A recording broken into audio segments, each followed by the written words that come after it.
This is fundamental problem 5 from chapter 13.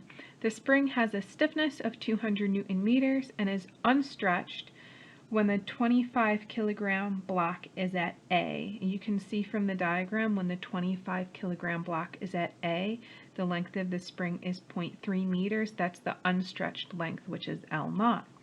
Determine the acceleration of the block when S is equal to 0.4 meters. The block is just moving in what we shall call the x direction. So we're looking for the x component of the acceleration. The contact surface between the block and the plane is smooth, which tells us that we can ignore friction. So this is the initial position of the block. This is the position of the block sometime later.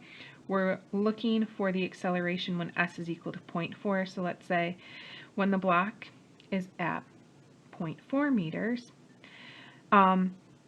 This distance, well, I didn't make my arrow there quite long enough. So from here to here, the unstretched length of the spring is 0.3. So if this is 0.3 and we're looking at the block after it has moved 0.4 meters, now the length of the spring, when it's stretched from here to here, because this side of the triangle is 0.4 and this is 0.3, the stretched length of the spring would be 0.5 using the Pythagorean theorem. So I know the length of the spring, which means I can find the force of the spring, which is acting, this spring is stretched, so it's acting this way, and that is K times L minus L naught. And I know L, and I know L naught, and I know K, so this would be 200 times L is 0.5, L naught is 0.3, and that gives me 200 times 0.2, which is 40.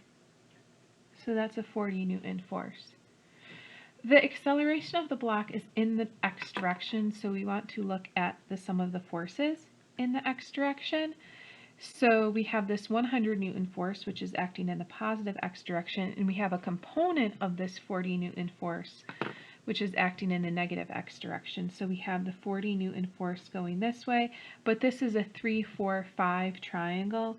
So if I want this component, that would be the hypotenuse of 40 times 0.4 divided by 0.5.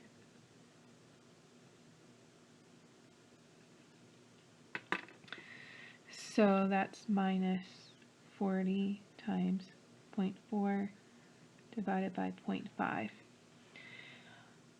That's equal to the mass of 25 times the acceleration in the x direction. I think we're just looking for the acceleration in the x direction, right? So you can find that. That's 100 minus 40 times 0.4 divided by 0.5, whole thing divided by 25. You can do the math on your own, but you should get 2.72 meters per second squared. Whoops, 2.72 meters per second squared. And that is the acceleration of the block when S is equal to 0.4 meters.